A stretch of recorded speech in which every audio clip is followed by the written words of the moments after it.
Bienvenidos. El Mundo al Día comienza hoy con el más reciente tiroteo masivo en Estados Unidos que se registró en una escuela de Madison, Wisconsin. La policía asegura que un estudiante terminó con la vida de otro compañero y un maestro, dejando además múltiples heridos. Laura Sepúlveda tiene los datos más recientes que acaban de compartir las autoridades policiales.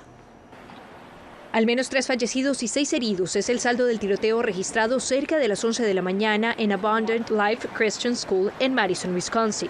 Las autoridades señalan a una de las personas sin vida como el presunto responsable.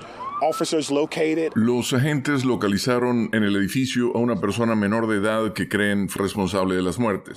Creemos que el individuo era estudiante de la escuela. Según destacó el jefe de la policía, los agentes participaban en un entrenamiento cuando se registró el tiroteo y asistieron de inmediato. A una semana de las celebraciones navideñas, autoridades buscan confirmar las identidades de las víctimas. No tengo mucha información, solo sé que había un tirador activo y eso es todo. Sé que mi hija está a salvo por lo que he oído. Les pido una vez más oraciones y solidaridad con esta comunidad, que esta vez es mi comunidad. Al destacar que niños no deberían tener que ser entrenados para reaccionar ante un tiroteo, el director de Prevención de Violencia con Armas de American Progress, en conversación con La Voz de América, insistió en la necesidad de medidas regulatorias, no de un incremento de seguridad en las escuelas. La policía en las escuelas y el fortalecimiento de las escuelas. Eso simplemente no va a funcionar. Eso es reaccionario. Lo que tenemos que hacer es dificultar que los estudiantes y los miembros de la comunidad tengan acceso a municiones y las traigan a las escuelas. El hecho se registra casi un mes antes de que asuma un nuevo gobierno en Estados Unidos que enfrentará el reto del control de armas después de que en el país a la fecha y en lo corrido del año se hubieran registrado cerca de 490 tiroteos masivos, según datos de Gun Violence Archive. Laura Sepúlveda, Voz de América.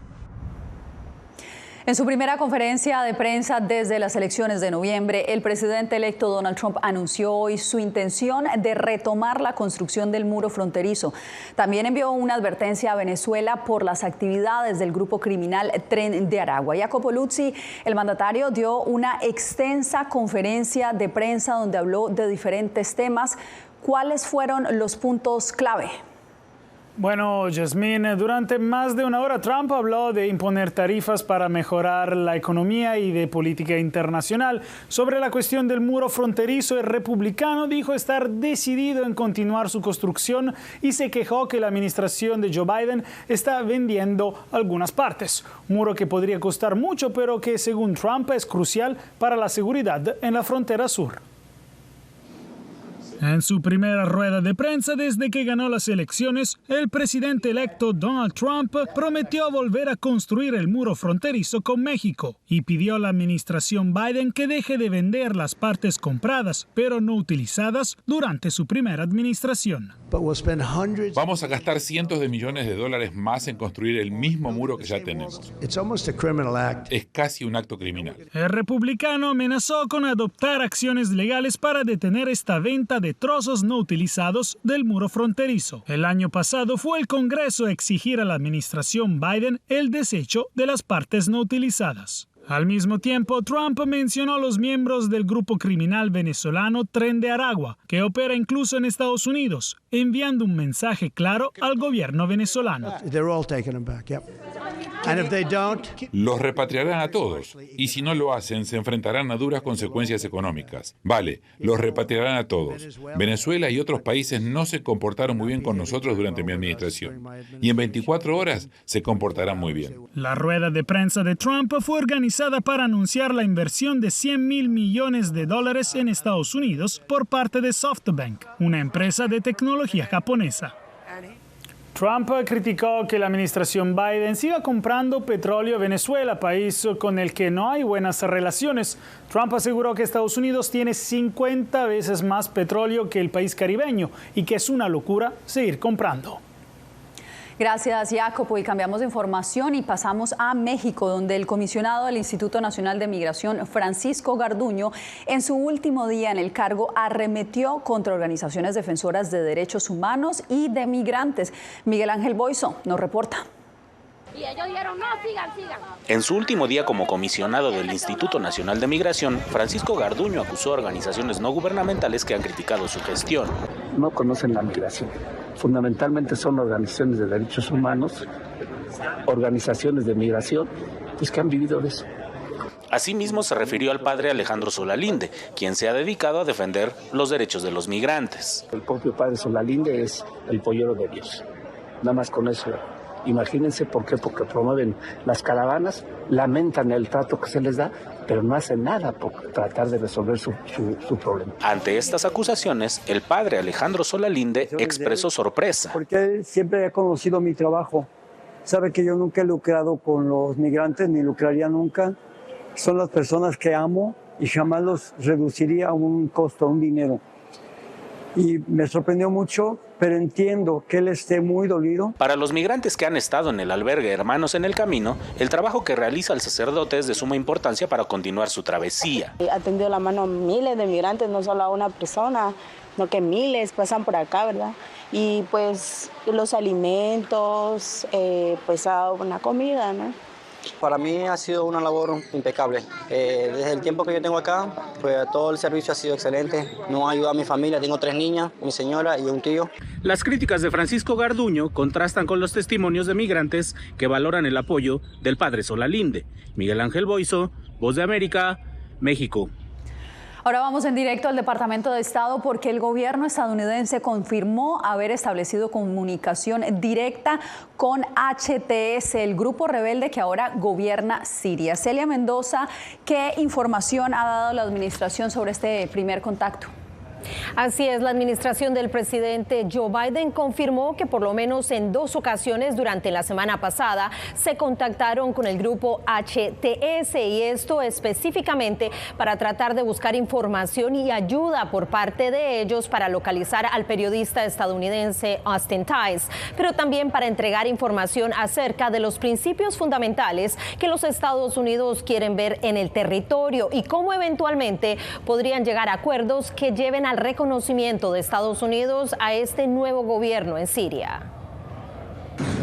Durante su visita al Medio Oriente, el secretario de Estado Antony Blinken insistió en la importancia de respetar a las minorías religiosas y étnicas, eliminar grupos terroristas y armas químicas, mientras reveló que la administración Biden ha establecido contacto directo con miembros del grupo rebelde Hayat Tahrir al-Sham, a cargo en gran parte del proceso de transición en Siria. Hemos estado en contacto con HTS y con otros representantes. Hemos comunicado a las personas con las que hemos estado en contacto la importancia de encontrar a Austin Tice y traerlo de regreso a Estados Unidos. También hemos compartido principios que han sido adoptados por países de toda la región y mucho más allá. Blinken asegura que es fundamental ver la adopción de estos principios a medida que aumenta la expectativa en torno a la posibilidad de que HTS y su líder Abu Mohammed al-Golani sean removidos de la lista de terrorismo de Estados Unidos. El encargado especial de la ONU para Siria, Geir Pedersen, tras reunirse con Golani en Damasco, insistió en la importancia de eliminar las sanciones, en especial económicas, y analizar el futuro de la resolución 2254 del Consejo de Seguridad.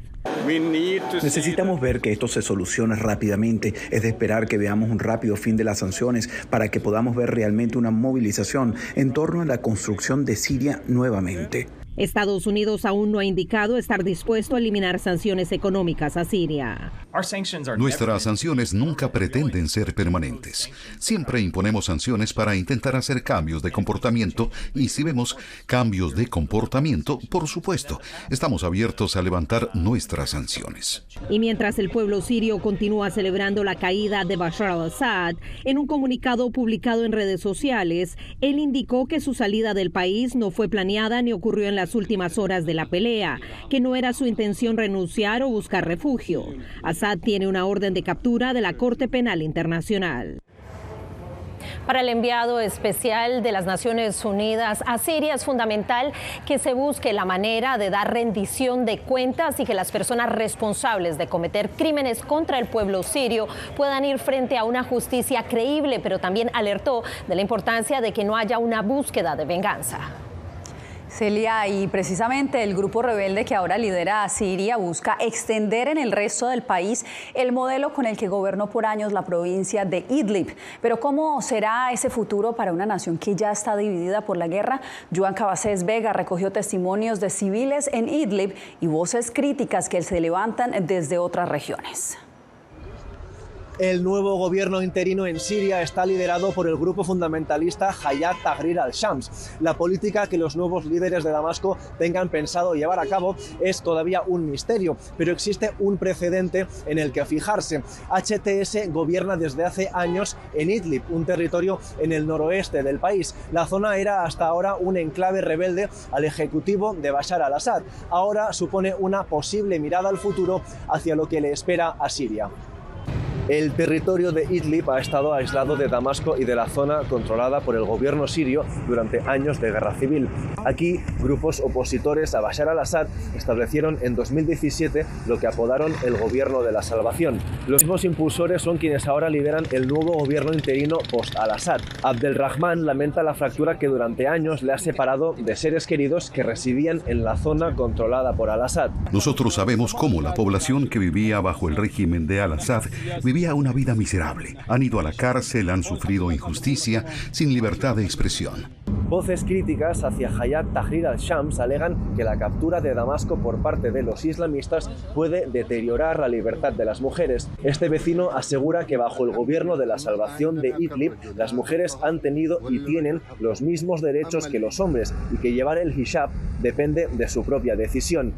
Este vecino, que acude al rezo en la mezquita Al-Ograei, afirma sin añadir detalles que en Idlib no hay plenos derechos, pero asegura que no hay terrorismo ni terroristas y protesta por el modo en el que los medios de comunicación occidentales han tratado y estigmatizado a Idlib, incluso en tiempos de bombardeos de al-Assad.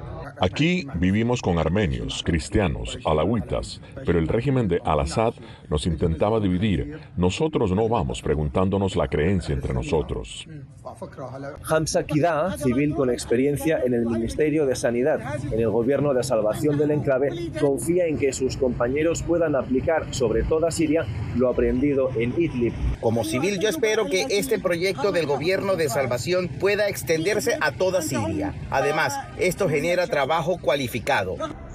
El entusiasmo que expresan muchos civiles en Idlib hacia Hayat Tahrir al-Shams contrasta con la cautela con la que algunos reciben los nuevos líderes en el resto del país. Los islamistas aseguran que el nuevo gobierno interino es solo temporal. Si pasa el tiempo y retienen el poder, perderán legitimidad. Joan Cabasés Vega, Voz de América, Idlib. En Europa del Este, poco más de un mes después de conocerse el envío de tropas norcoreanas a Rusia para combatir en la guerra contra Ucrania, Kiev reportó este lunes las primeras bajas entre los soldados norcoreanos. Julia Riera nos amplía la información.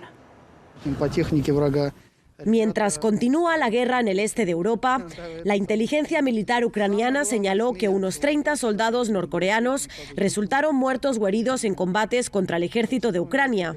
Unos hechos que, según Kiev, ocurrieron en la región fronteriza de Kursk, perteneciente a Rusia y dominada en algunas partes por tropas ucranianas. Ucrania además dijo que 3 militares norcoreanos desaparecieron y que se están reforzando las filas de soldados, usados principalmente como infantería. Estados Unidos se pronunció. Hemos visto soldados norcoreanos que han muerto en acción en el campo de batalla dentro de Rusia, y si cruzaran la frontera hacia Ucrania, eso sería otra escalada por parte del gobierno de Rusia y también por parte del gobierno de Corea del Norte. El presidente ucraniano dijo que la entrada de Pyongyang en el conflicto representa una nueva escalada y añadió que su país va a seguir defendiéndose. Es Putin quien está tomando medidas para ampliar y alargar esta guerra. Es él quien rechaza la posibilidad de que haya paz. Quiere añadir más problemas al mundo en Asia. Nos llevan a la línea roja a través de la cual ya no podemos retroceder. El presidente ruso dijo además que su país estaba vigilando de cerca si Estados Unidos decide desplegar misiles de corto y medio alcance. Si Estados Unidos comienza a desplegar tales sistemas, entonces se levantarán todas nuestras restricciones voluntarias. Desde que comenzó la invasión rusa en 2022, Washington ha aportado a Kiev una ayuda valorada en más de $61.000 millones, una política de cooperación que podría dar un vuelco con la llegada de Donald Trump a la Casa Blanca. Cuando volvamos, Estados Unidos confirma un ligero aumento de ecuatorianos deportados durante este 2024. Tenemos más en breve.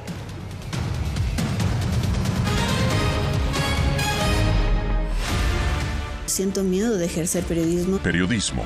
La prensa libre importa. Una coproducción de La Voz de América y Teleamazonas. Siento miedo de decir que soy periodista. Disponible en vozdeamerica.com. Soy Celia Mendoza, corresponsal internacional de La Voz de América. Desde que me uní a este equipo de profesionales hace más de una década, he tenido la oportunidad de descubrir un mundo de noticias que comparto con ustedes. La Voz de América habló con el director. Porque siempre estoy en el lugar de los hechos, entregando información veraz, clara y precisa, manteniendo nuestro compromiso periodístico, porque en La Voz de América, la prensa libre importa. Retroboa. Soy Salomé Ramírez. Soy Mixi Macías y te invitamos a que conversemos de los temas actuales que más te interesan. Acompáñanos en un podcast en vivo en las plataformas digitales de La Voz de América. ¿Qué me pongo mañana? ¿Te regresas para el crucero? Todo incluido. Conéctate con nosotros a través de Retroboa en las plataformas digitales de La Voz de América.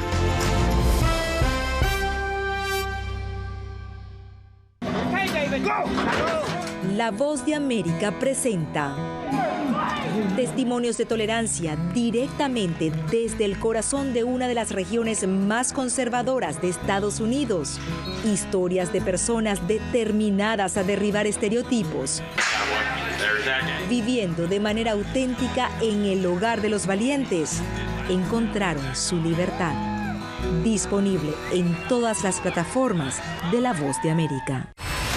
En Cuba no se matan a los periodistas. Periodismo, la prensa libre importa. Una producción especial de La Voz de América. Su énfasis se pone en la destrucción moral del individuo. Disponible en vozdeamerica.com.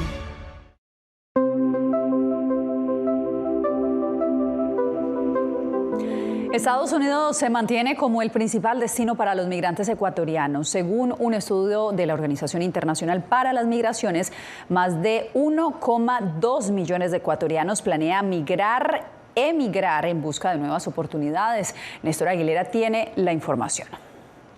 Mucha pena, mucho dolor, mucha tristeza, tener que dejarlos. A los 61 años de edad, Mariana López decidió migrar por segunda vez a España, donde se había radicado en 2001.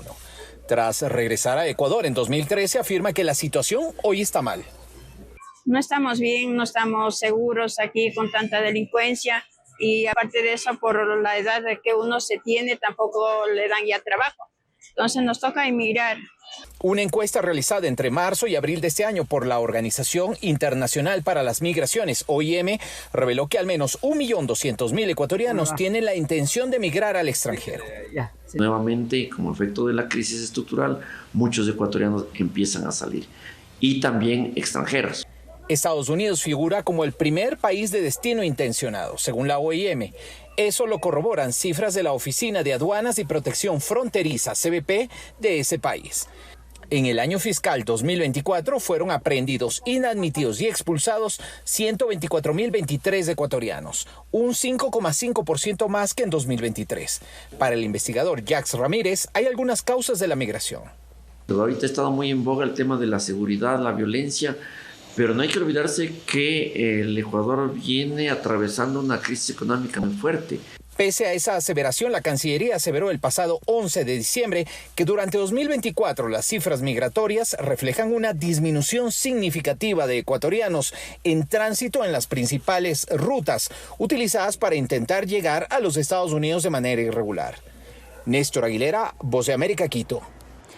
Usted quédese porque en instantes aumenta el saldo de muertos en custodia del gobierno de Venezuela tras las elecciones presidenciales. Las familias están pidiendo respuestas.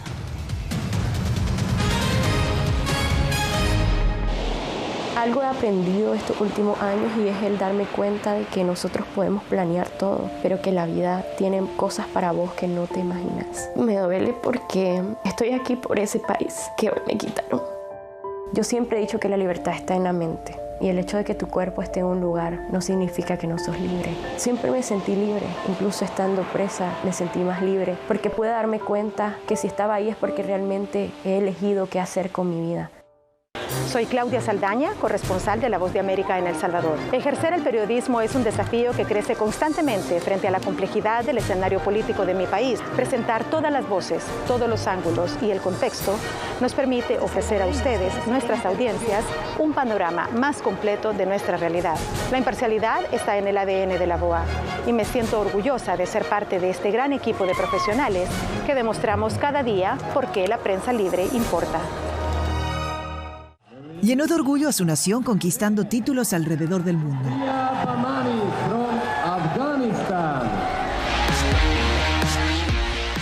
Sin embargo, como mujer que desafía las expectativas de género en Afganistán, su vida, triunfos y carrera están ahora en grave peligro. Rompiendo un tabú. Ahora, en todas las plataformas de La Voz de América. Soy Eugenia Sagastume, corresponsal de La Voz de América en Guatemala. En el epicentro de los grandes retos, los sucesos locales desde mi país impactan a todas las naciones de la región. Con diversidad de perspectivas, acercamos a nuestras audiencias a situaciones tan complejas como la masiva migración, el crimen organizado transnacional y la situación política y social de Guatemala. En un lenguaje simple, con precisión, te conectamos con la realidad de todo el hemisferio, porque en La Voz de América, la prensa libre importa.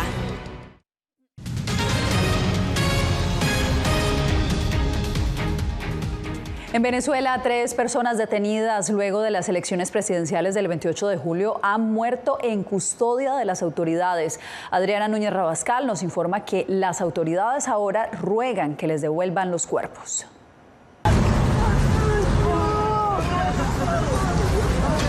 La imagen es de consternación frente a la cárcel de Tocuyito en el centro norte de Venezuela, al conocerse la muerte de Oswald González, comerciante de 43 años, arrestado en medio de la represión desatada después de las elecciones presidenciales de Venezuela.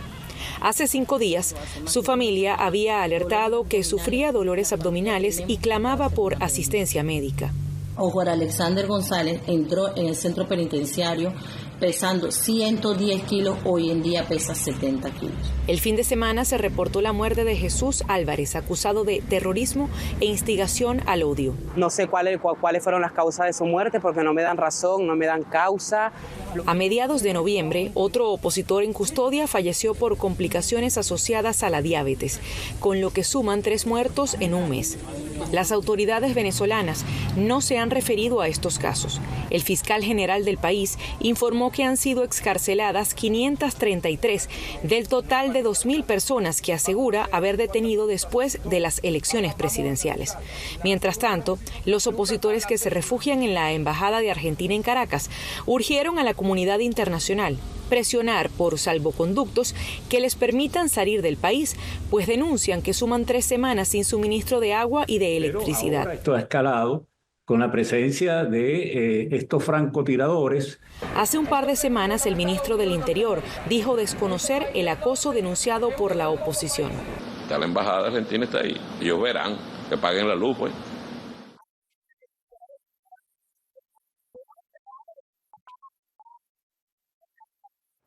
Bien, y Netflix da vida a 100 años de soledad, un homenaje a la obra maestra de Gabriel García Márquez.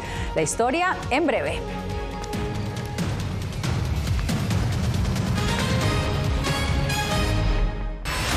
Poder recuperar la libertad de prensa. Periodismo, la prensa libre importa. Una producción especial de La Voz de América. Se ejerció esta profesión con mucho miedo. Disponible en vozdeamerica.com.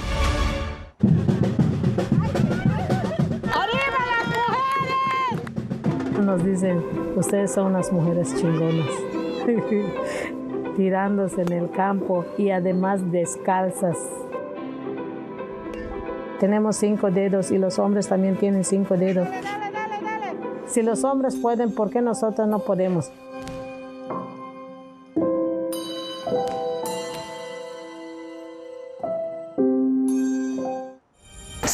Bárbara, periodista de La Voz de América. Como reportera y presentadora tengo la responsabilidad de acercarles las historias que se generan en Washington y que impactan tu entorno cercano.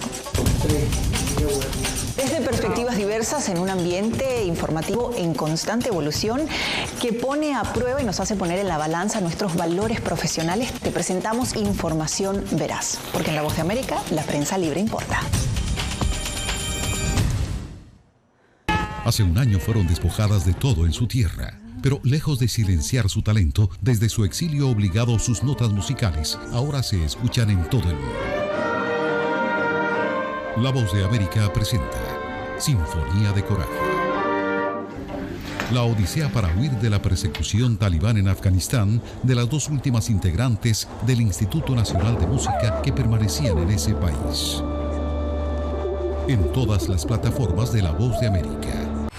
Hasta la fecha hay 96 periodistas asesinados. Periodismo, la prensa libre importa, una coproducción de La Voz de América y BTV. El tema que más nos convoca es el tema de la violencia. Disponible en vozdeamerica.com.